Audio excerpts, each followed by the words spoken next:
Hello बच्चों, आप कैसे हैं? आइए आज एक नया टॉपिक काल लेकर आए हैं। जैसा कि हिंदी में भी ये प्रश्न पूछा जाता है, तो आइए बच्चों इसको समझते हैं। तो काल की परिभाषा हम देखते हैं कि क्रिया का ऐसा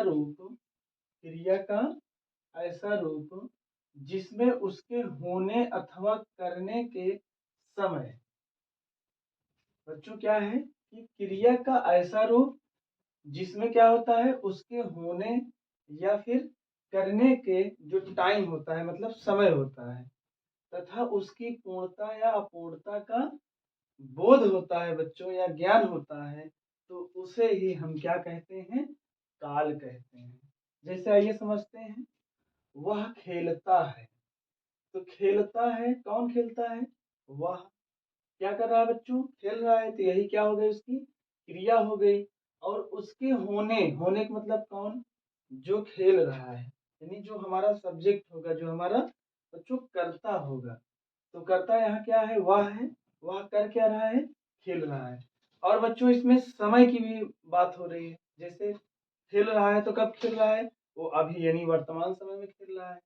तो इस तरीके से अगर बच्चों हमें ज्ञान होता है या हमें जानकारी मिलती है, तो उसे ही हम क्या कहेंगे?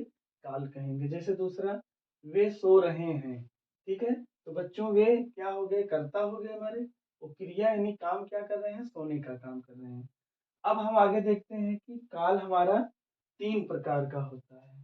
काल हमारा बच्चों कितने प्रकार का होता है? 3 प्रकार का होता है। पहला है वर्तमान काल, दूसरा है भूतकाल, और तीसरा है भविष्य काल। जैसा कि यहाँ हम लिखे हैं, पहला है वर्तमान, दूसरा है भूत, तीसरा है भविष्य।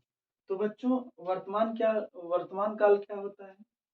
जैसे अभी हम आपको पढ़ा रहे हैं, यानी अभी आप जो भी काम कर रहे हैं, वो क्या है बच्चों? कौन सा काल में जाएगा? वो वर्तमान काल में जाएगा।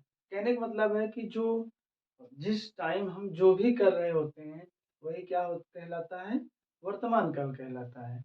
अब बच्चों भूतकाल में क्या है कि जो चीजें बीत चुकी हों, जैसे अभी हम कुछ देर पहले आपको इसके बारे में बताए, तो ये हमारा क्या हो गया बच्चों? भूतकाल हो गया।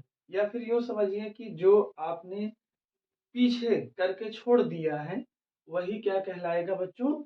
भूतकाल कहलाएगा। और तीसरा पार्ट इसका है भविष्य काल। भविष्य काल का मतलब ये होता है कि बच्चों जो हमारे आने वाले समय में जो भी घटनाएं होंगी या जो भी चीजें होंगी, उससे वो किस में जाएगा बच्चों? भविष्य काल में जाएगा। तो फिर से समझते हैं। वर्तमान काल में क्या होता है बच्चों? जो अभी चल रहा है। भूतकाल में जो बीत चुका है। और भविष्य काल में जो आएगा, यानी जो समय हमारे टाइम में आएगा, हमारे समय में आएगा, वही क्या कहलाएगा बच्चों? भविष्य काल कहलाएगा। अब जैसा कि यहाँ पर वर्तमान काल हम देखते हैं कि वर्तमान काल 6 प्रकार के होते हैं बच्चों। वर्तमान काल कितने प्रकार के होते हैं बच्चों? 6 प्रकार के होते हैं। पहला है यहाँ सामान्य वर्तमान काल, दूसरा है अपूर्ण वर्तमान काल, तीसरा है पूर्ण वर्तमान काल, चौथा है संदिग्ध वर्तमान काल, पांचवा है संभाव्य वर्तमान काल, और छठवा इसका है हेतु हेतु मद वर्तमान काल। तो बच्चों वर्तमान काल के ये 6 भाग होते हैं। इसी प्रकार हम देखते हैं तो हमारा भूतकाल भी 6 प्रकार का है।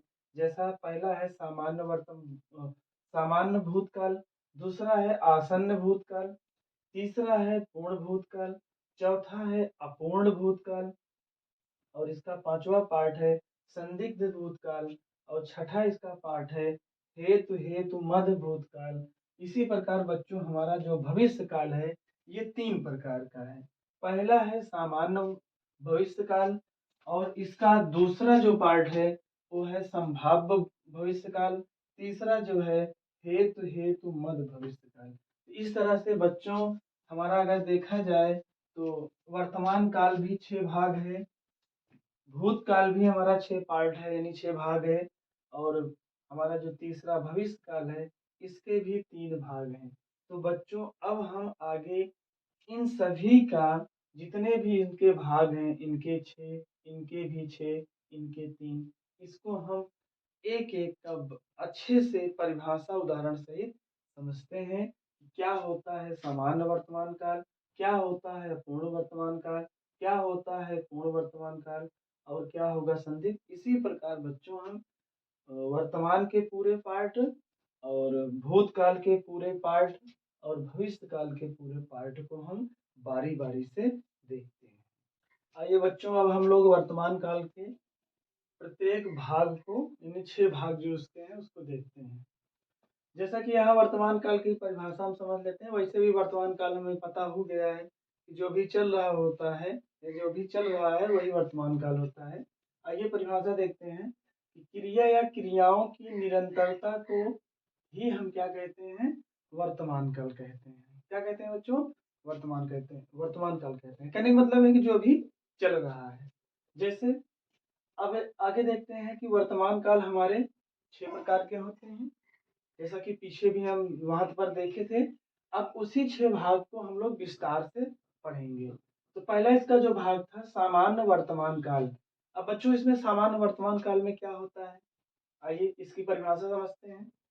क्रिया का ऐसा रूप जिससे क्रिया का होना वर्तमान काल, वर्तमान काल मतलब बच्चों यहाँ पर हम लिखे हैं कि जो अभी चल रहा है, में पाया जाता है तो उसे सामान्य वर्तमान काल कहते हैं। जैसे बच्चों यहाँ पर उदाहरण है, मैं लिखता हूँ। अब इसमें क्या है बच्चों, यहाँ पर आपने क्या लिखा है कि जिसमें क्रिया का होना वर्तमान काल में पाया जाता है। तो यहाँ जो लिखता हूँ ये बच्चों किसमें लिख रहे हैं, वर्तमान काल में लिख रहे हैं। ठीक है, और इसको पहचानने के लिए बच्चों है हूँ हो आना चाहिए लास्ट में। ठीक है, अगर है हूँ हो आ रहा है तो बच्चों वो वर्तमान काल का ही भाग होता है।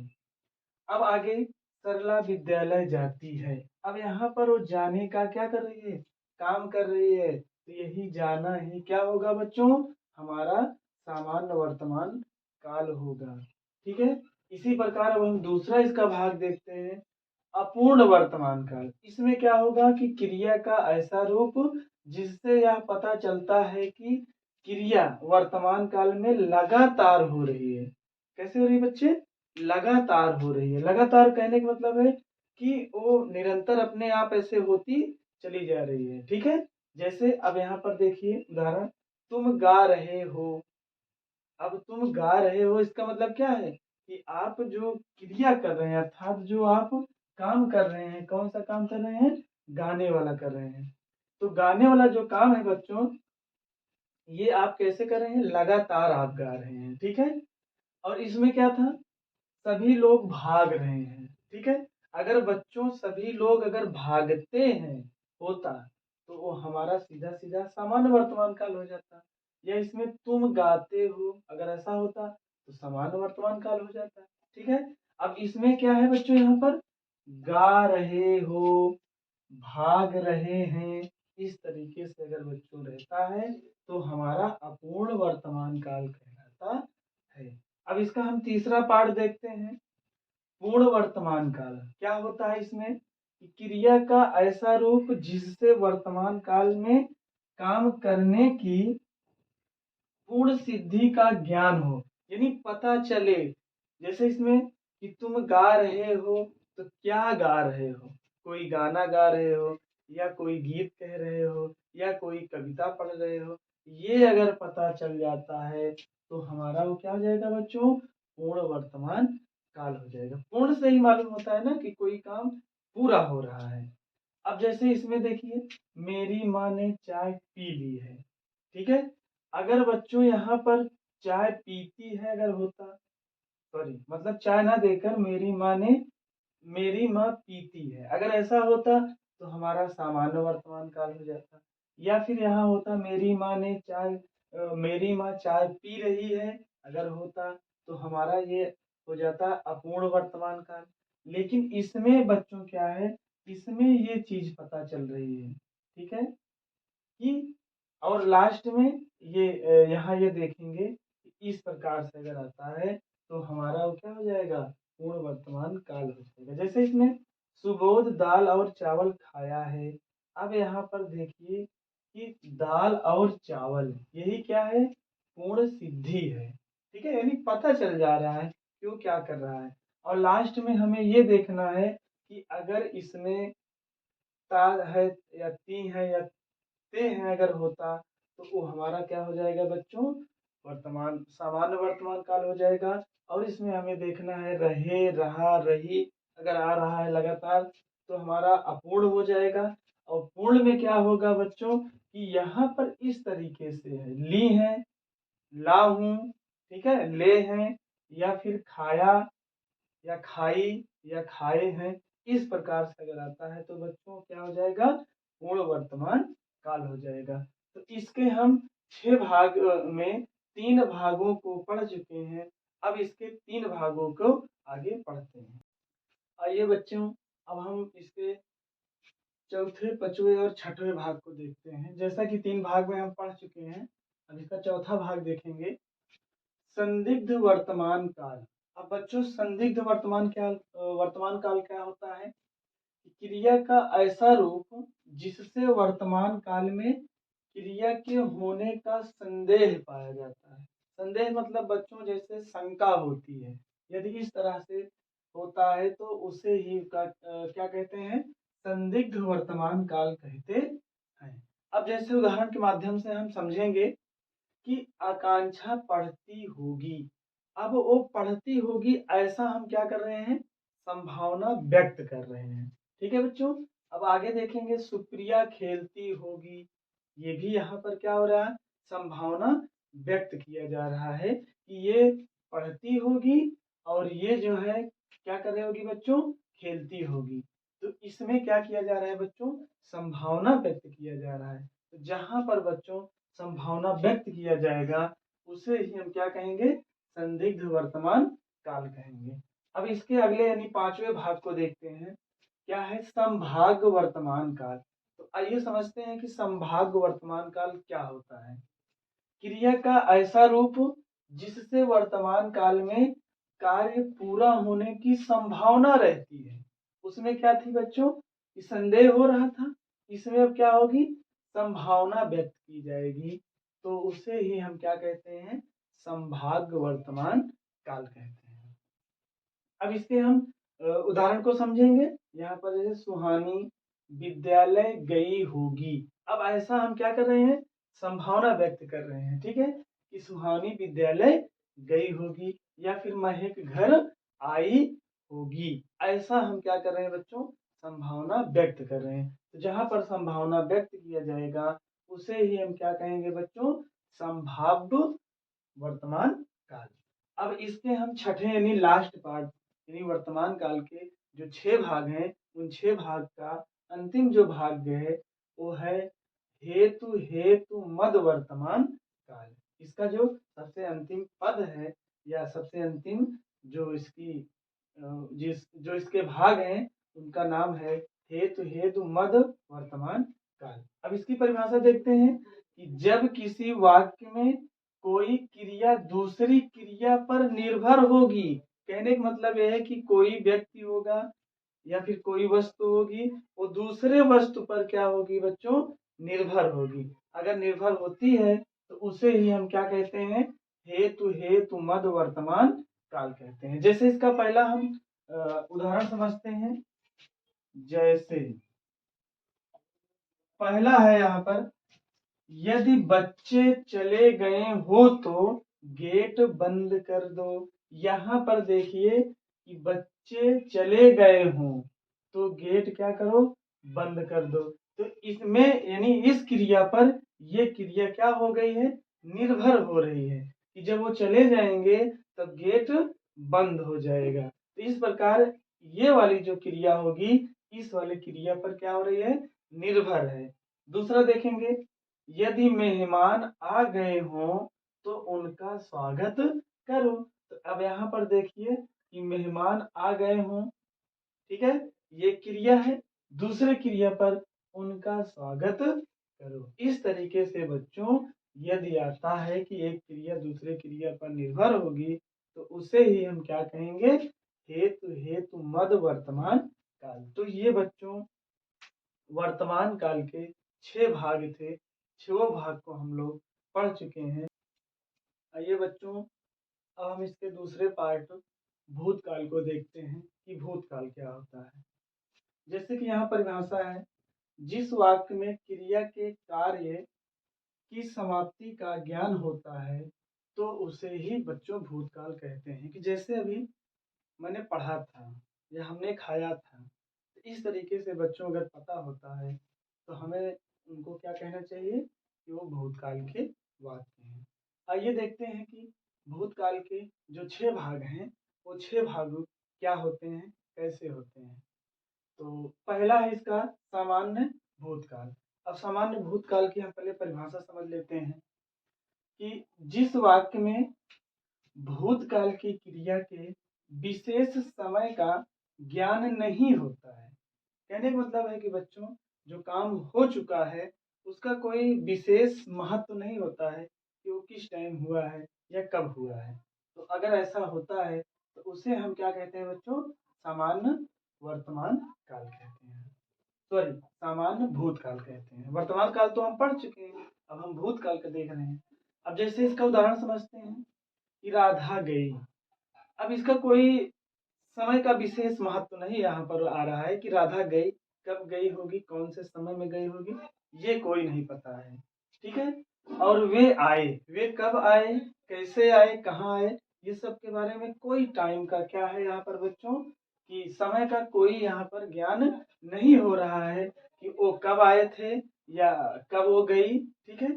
इस तरीके से अगर बच्चों आता है तो उसे हम क्या कहते हैं, सामान्य भूतकाल कहते हैं। इसी प्रकार दूसरा जो इसका भाग है आसन्न भूतकाल। आसन्न भूतकाल में क्या है कि जिस वाक्य में क्रिया की समाप्ति निकट, यानी जो समाप्ति है उसकी निकटता का क्या हो, पता हो कि आखिर वो कब समाप्त हो रहा है, या फिर भूतकाल या तत्काल ही सूचित होती है। जैसे पता हो जाए ना, अभिनय बने अभी अभी ही हुआ है, इस तरीके से होगा तो उसे ही क्या कहेंगे बच्चों, आसन्न भूतकाल कहते हैं। जैसे मैंने खाना बनाया है, इसका मतलब अभी अभी मालूम चल रहा है ना कि खाना कब बनाया है, अभी बनाया है। इसी प्रकार से तुमने पूजा की है, तुमने इसका मतलब है कि अभी कुछ देर पहले पूजा की है। तो इस तरीके से अगर बच्चों हमें पता होता है तो उसे हम क्या कहेंगे, आसन्न भूतकाल कहेंगे। इसका तीसरा जो भाग है पूर्ण भूतकाल। तो पूर्ण भूतकाल क्या होता है उसको समझ लेते हैं कि जिस वाक्य में क्रिया की समाप्ति के समय का स्पष्ट ज्ञान होता है, यानी यहाँ पर स्पष्ट ज्ञान हो जाएगा कि वो काम कब समाप्त हो रहा है। तो या फिर उसको और देखेंगे कि वो काफी समय पहले हो चुका है। तो इस तरीके के वाक्यों को हम क्या कहेंगे बच्चों, पूर्ण भूतकाल कहते हैं। जैसे समझते हैं कि तुमने मेरा कलम देखा था, इसका मतलब है कि तुमने मेरा कलम देखा था, काफी समय हो गया है। ठीक है ना, यानी काफी टाइम पहले आपने हमारी कलम को देखा, जो हमारी कलम क्या हो गई, गुम हो गई या कोई चुरा लिया। तो आप वहां बोलते हो कि तुमने तो मेरी कलम देखी थी ना कि कैसी थी, कैसे चलती थी, किस रंग की थी। तो इसका मतलब यहाँ पर क्या हो रहा है कि जो क्रिया है या जो काम है इसमें वो काफी देर पहले हो चुका है।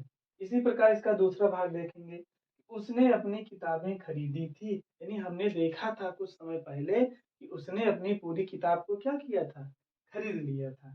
तो इस प्रकार से यदि बच्चों आता है तो उसे ही हम क्या कहेंगे, पूर्ण भूतकाल कहते हैं। अब इसके 3 भाग को हमने देख लिया है। अब इसके हम और 3 भाग जो हैं उनको भी आइए देखते हैं और अच्छे से समझते हैं कि क्या होते हैं।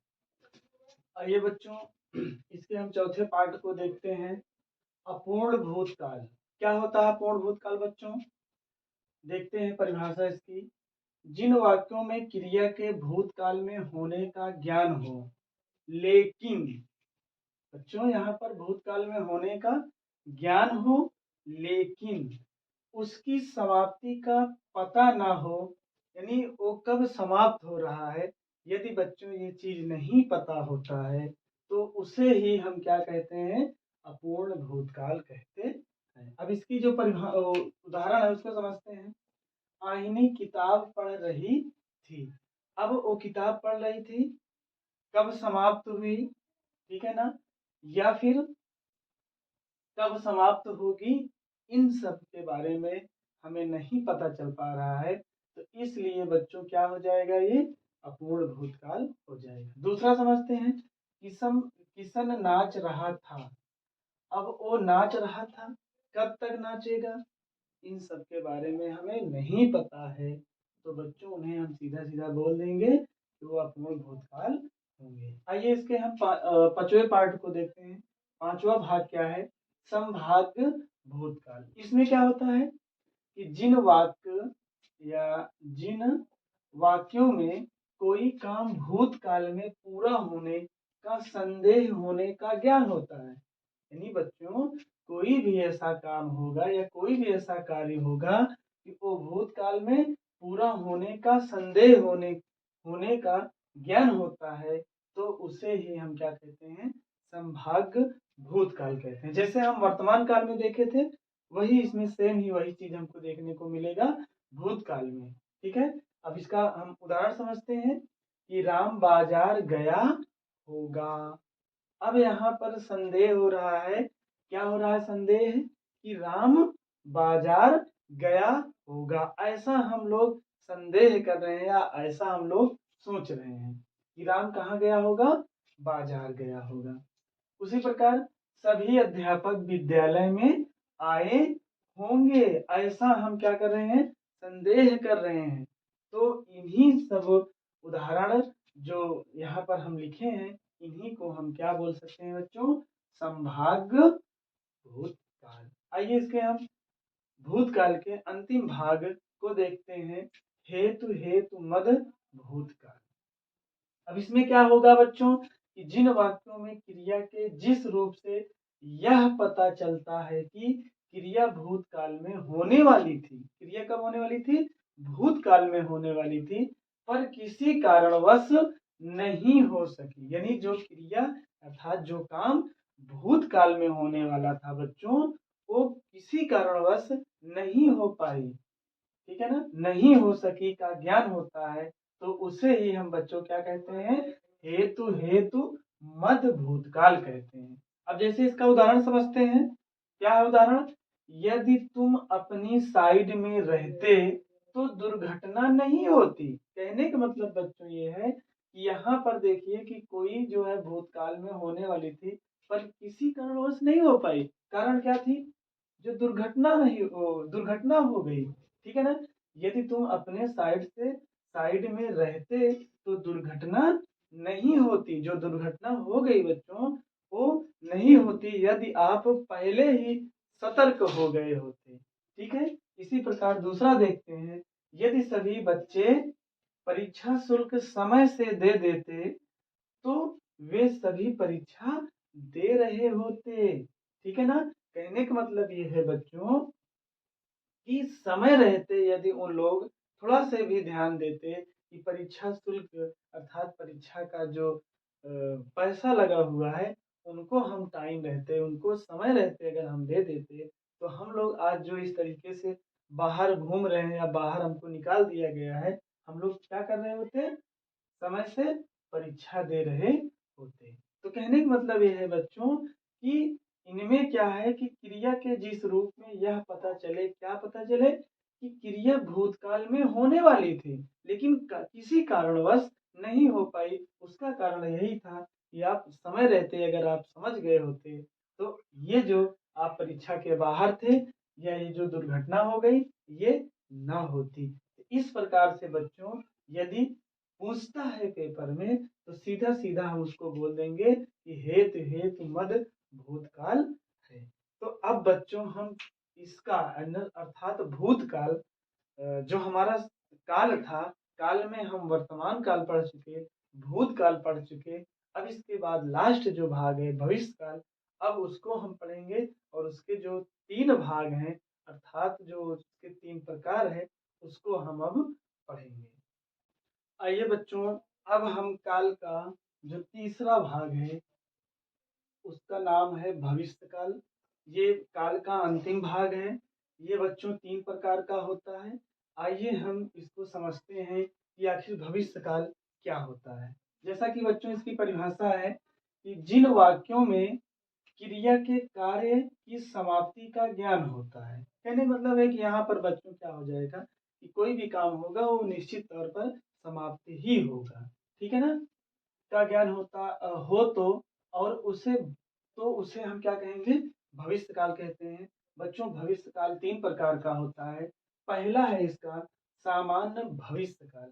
क्या होता है बच्चों? आइए समझते हैं कि जिन वाक्यों में क्रिया के समानतः भविष्य में होने का ज्ञान होता है। भविष्य मतलब कि बच्चों कि जो हम हमारे सामने जो कल आएगा, ठीक है ना? जो अभी चल रहा है बच्चों वो वर्तमान काल होगा, जो बीत चुका है वो भूतकाल होगा और जो आएगा उसी को क्या कहेंगे बच्चों? भविष्य काल कहते हैं। तो ऐसे को ही हम क्या कहेंगे? सामान्य भविष्य काल कहते हैं। जैसे उदाहरण समझते हैं, मैं बगीचे में खेलूंगा।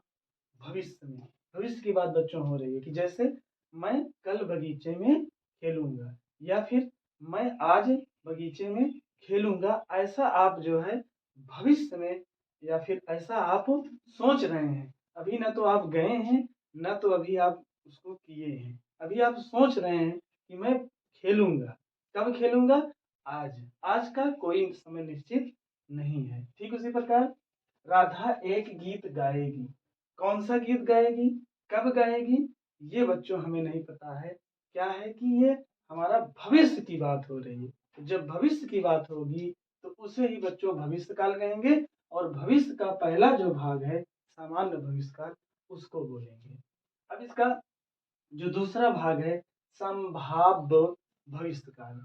जैसा कि बच्चों संभाव्य हमारा वर्तमान काल में भी था, भूतकाल में भी था, तो हमारा संभाव्य जो है वो भविष्य काल में भी है। तो ये भविष्य काल के साथ किस प्रकार से व्यवहार करता है, आइए इसको हम समझते हैं। पहले परिभाषा देखेंगे कि जब किसी क्रिया के भविष्य में होने की संभावना का ज्ञान होता है। कहने का मतलब है कि बच्चों यही चीज जो उनमें हम पढ़े थे, तो उनमें क्या था? संभावना व्यक्त की जा रही थी वर्तमान काल में भी, भूतकाल में भी, और यहाँ पर भी हम संभावना व्यक्त करेंगे। क्या करेंगे? जैसे उदाहरण में समझते हैं कि शायद आज वे लोग आए, अभी आए नहीं है ये, क्योंकि भविष्य की बात हो रही है बच्चों। तो भविष्य की बातें होगी तो उसे ही हम क्या कहेंगे? संभाव्य भविष्य काल। शायद आज वे आए सॉरी, शायद आज वे लोग आए।